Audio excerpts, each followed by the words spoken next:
Le Burkina Faso, bon élève de la Banque africaine de développement. Au total, 16 projets financés par la BAD sont en cours d'exécution dans notre pays et leur mise en œuvre est jugée satisfaisante dans l'ensemble.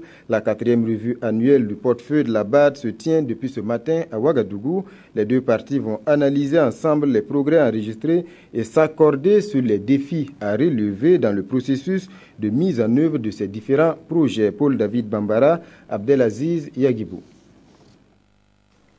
Le portefeuille de la Banque africaine de développement au Burkina a encore grossi cette année.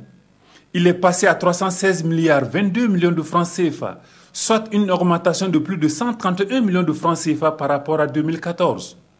Cet appui couvre 16 projets axés sur les secteurs clés de développement, tels les infrastructures et le transport, l'agriculture, l'eau et l'assainissement, l'énergie, le social, la gouvernance et les finances. Pour sa bonne performance dans la conduite de ces différents projets, le Burkina marque des points auprès de son partenaire. La plupart des projets sont bien gérés, sont exécutés dans les délais, sont clôturés dans les procédures qui sont normalement requises.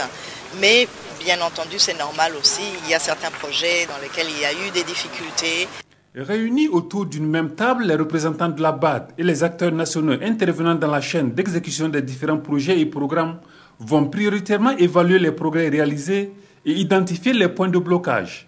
Dans cette période de difficultés financières, cette banque n'a pas manqué d'assouplir les conditions, de mettre les dispositions afin que le processus de mise à disposition de certaines ressources soit effectif.